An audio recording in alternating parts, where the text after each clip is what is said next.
Good evening, ladies and gentlemen. How are we getting on? Welcome back to Through the Keyhole. We have 4 more player camps to take a look at today, including our first look at a camp shelter on the series and some very cool, small but detailed camps this week. So, let's jump in.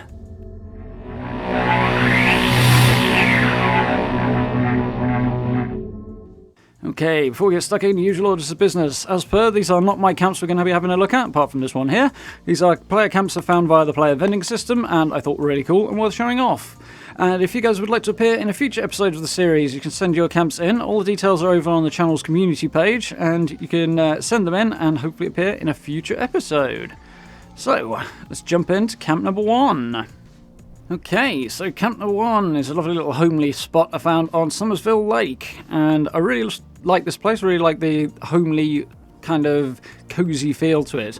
If it has one weakness, this place, it's actually just where it is. I really like the build and everything, but I feel like it deserves a prettier part of the map than Somersville Lake, personally. But it's very, very cool. There's loads of lovely detail in it, and it looks really, really awesome. So, they have managed to use the greenhouse pieces as well here and incorporate them into the build as part of their little diner here. So we've got the player vending on the go as well. Got the Armour Ace poster there that is absolutely huge.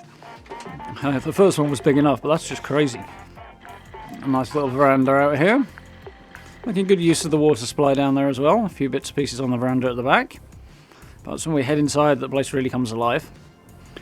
Plenty of little bits of detail as well, stuff to fill out the gaps and make it seem a little more complete, which is a really good use of the resources we have available. Obviously, this theme today, such as it is in keeping with my build small, decorate a lot thing that I'm forever saying, because as we're going to see today, it works really, really well.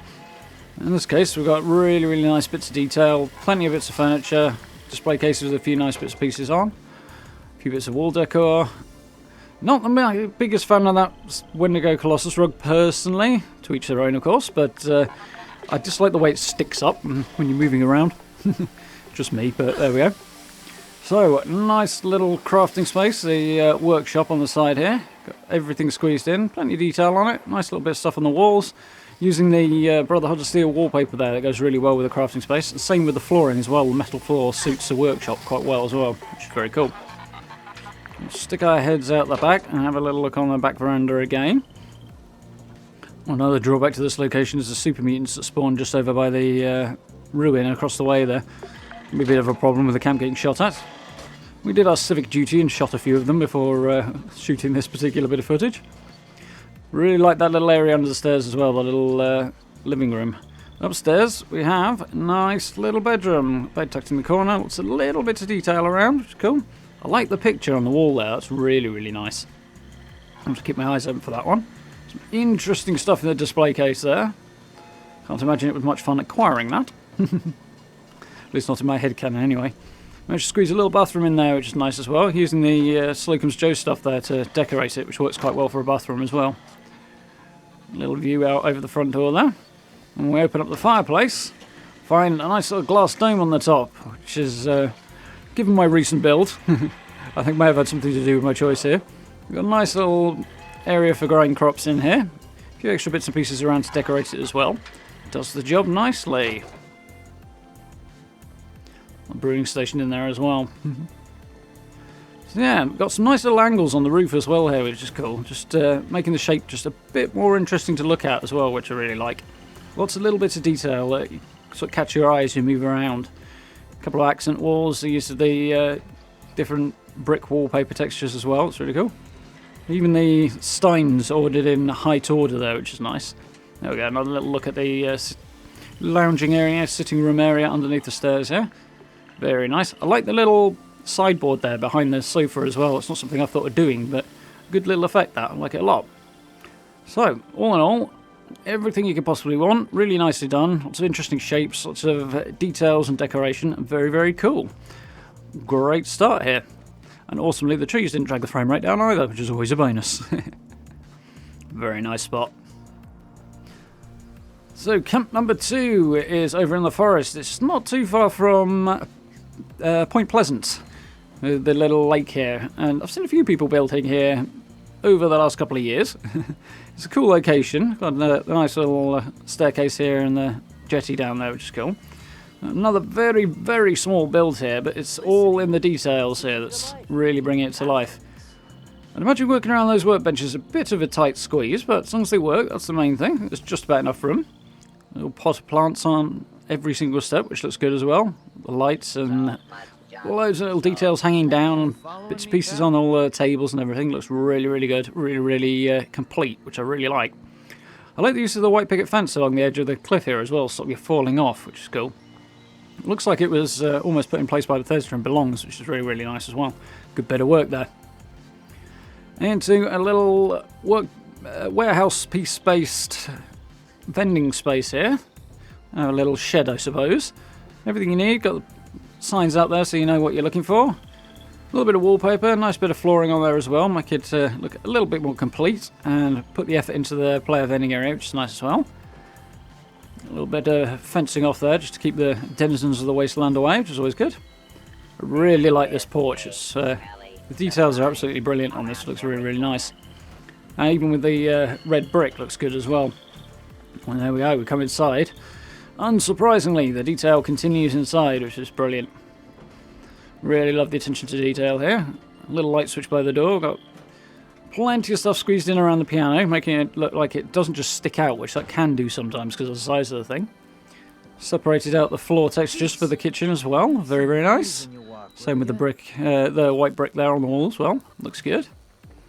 There's a little bit of wooden wallpaper there as well, which gives it that kind of warm, homely feeling, which is cool.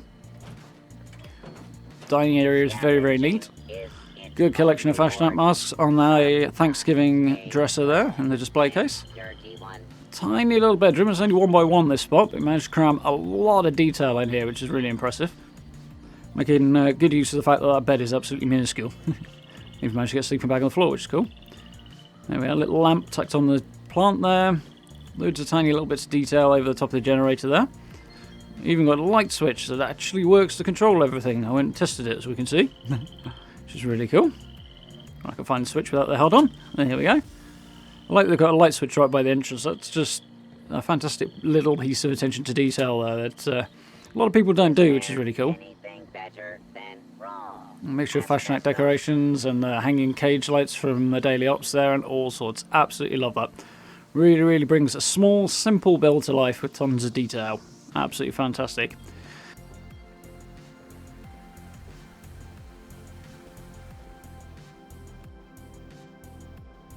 On to camp number 3, and we have a little camp using separate structures, which is cool. I like to see these from time to time. Got some prefabs, we've got some self-built stuff, and again, a lot of detail. A little village of their own this player's created here, which is really cool. A little sense of humour to this one as well, which is always good to see as well. But your Halloween decorations still up, in keeping with the Fallout vibe. Plus, the Halloween decorations are cool. I like the mirror on the angle there. Not such a big fan of the bed of nails, it's cool, but I'll take a pass on kipping on that, I think.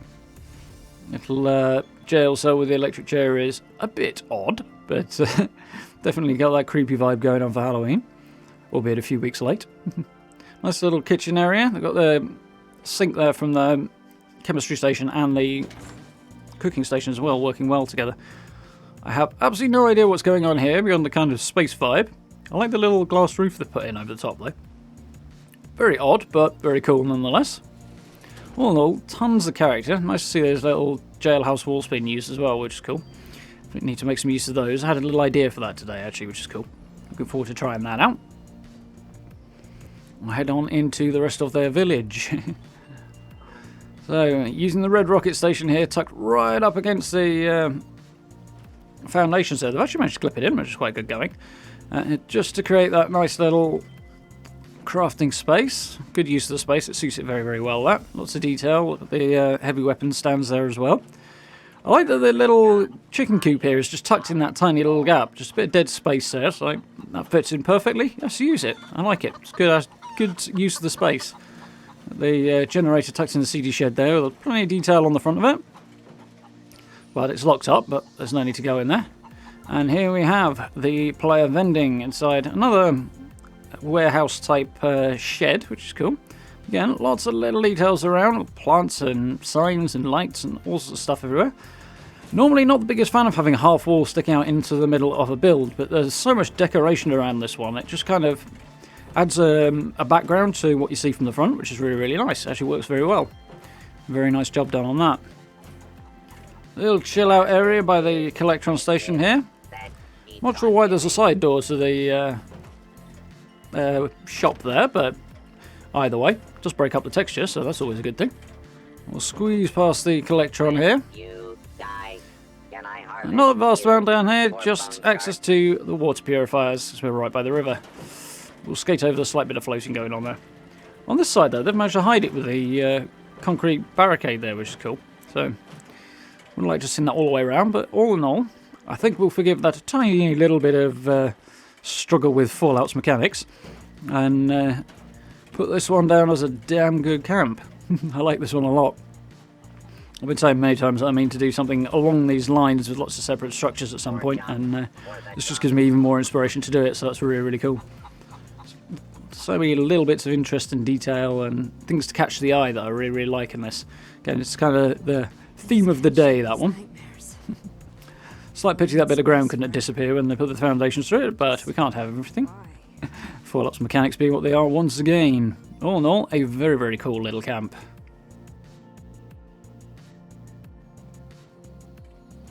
Build number 4. This is, again, another simple one using a lot of prefabs. So, normally I tend to pick something that's got a bit more going on than just the prefabs, but this is pulled off really, really nicely. It's also our first one with a camp shelter in it, which is cool, so it'd be nice to have a look around that in just a moment. Do love that flying fortress prefab, it's really, really cool. Needs a little bit of effort to kind of make it work with the landscape sometimes, but they've tucked it in on the edge of the hill here, so it works well. Using the little raider nests here to create crafty areas, little player vending area. Nice little view out over the river rather as well. Looking good. Again, little bits of detail, the posters hanging up there, little bits of furniture around, all that stuff just really brings it to life, which is cool. Got the gap plugged up there with the little half barrel planter there. If I haven't picked that up, I definitely should, because that thing is cool. I like the little animation on it. Got the traffic lights there, just adding a bit of more interest to the structure. A couple of extra lights, some signs on the back as well, just to flesh out that area with the player vending in it. Very, very nice. And come around the corner, using the jail cells again to cage off the generator there. Does the job. Tucked in a few extra bits and pieces in there with the generator as well to make use of the spare space, which is cool. But, camp shelter. First one, and we got lucky. They didn't try and kill us on the way in, which is always a bonus. So, this is the first one I've come across actually so far that's been fully decorated and looking really, really good, which is great. Nice little friends welcome thing over the Hero of the Waste sign, really cool. Kind of Anchorage Memorial vibe going on. And we come into the main room. So make good use of the space here. Got an interesting vibe, kind of a bar hangout space type deal. And as I mentioned on stream the other day, they've actually managed to get the floor pieces to run entirely wall to wall without the gaps around the edges, which is a concern of mine on the PTS, so having seen this pulled off is really, really cool. Definitely solved what was, for me, a bit of an issue, so this looks really cool. Obviously that back edge is something of an issue for them, it's just a half wall gap behind it, a half floor piece rather. So using the vault pieces that come with this particular addition to the game, the shelters, has sort of brought that back wall forward quite nicely. And once again, keeping with the vibe of the day, lots of little bits of detail and decoration, which is very, very cool. Really like this one. The lighting's really nice in here as well, actually, which is cool. Lots of nice little reflections and splashes of colour around, which is cool. Like it a lot. Little bits of detail and collectibles. It's like souvenirs almost from the Journeys Through the Wasteland, which I like a lot. Really good little vibe. And yeah, the floor really reflects the light nicely. I'm thinking bowling alley actually looking at this floor now. Maybe there's an idea there. But I really do like this. Very, very cool. Use the little posters and the signs on the wall and all that good stuff is great as well. I've even squeezed the vault door in the gap as well, which is proving popular the last few days. So yeah, lots of detail, lots of fun, very, very cool. But we've got the last bit of the camp to have a look at, yeah. So we'll hop back outside. Tucked the porter cabin in there. Have a little closer look at the generator cage, I suppose. Little bits of detail. I've even put stash boxes down there, the little toolbox as well, which is good. Unfortunately it's locked, but still we can peer through the bars. I'll have a little look at their flying fortress. Dressed up a little bit there with the extractor and the water purifier and the food as well, so that works well. A little bit on the entrance area as well. Typical plant through the wall in Bethesda style, always good. And lots of decoration in here. So this is definitely something that once you start putting stuff on the wall, you just kind of don't stop. It's a similar thing I ran into. But looking at the workbenches as well, little bits of detail on those. You've got the Grafton Monster lamp just tucked on the end of the armour bench there, and the light on the weapons workbench. Loads of stuff on the wall, loads of displays. Kind of divided off into sections as well, which can be difficult in such a small space, but it works really well in here. Hold my finger, kid. Wait. A few bits and pieces on the desk there as well, and I like the weapons rack behind the transparent display case there as well. Vintage Nuka Shine giving off a little bit of a glow that's quite nice. Sheepsquatch head on the end. Lots and lots of weapons on the wall make for a nice, detailed, complex looking structure that really isn't complex at all, which is a great combination. Definitely something anybody can do with the Great Yellow Bees, which is really, really cool. That's all the things I like about these small builds that have tons of decoration. Little bits and pieces you notice around, like little pot plants as you're going past as well. The more you look at it, the more you see, which is really, really cool. So there we go. Actually a very, very simple design out here. Just a few bits and pieces dropped down, but it's the devil's in the details, as they say, that really brings it to life. And like everybody ever, the satellite dish on top of the flying fortress, because you kind of got to. So there we go, 4 really cool camps that I've found in the last few days, using a lot of the more recent bits and pieces added to the game for camps as well, so really cool to see. Really awesome job done by everybody this week, some really, really nice decoration in particular. So if you folks want to appear in a future episode, as I said before, then do check out the channel's community page. All the details are over there in a post if you want to find out how to submit your own camps. Look forward to seeing what you're up to.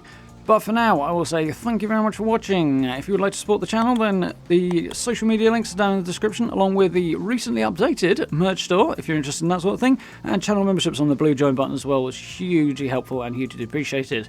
Massive thanks to everybody who's done that already. And if you get a chance, do join us for one of the live streams as well, playing our way through Steel Dawn at the moment, and just wrapping up Horizon Zero Dawn's DLC at the moment as well, so that's very, very cool. I do hope you join us for that. For now, thank you very much for watching. I look forward to speaking to you all very, very soon.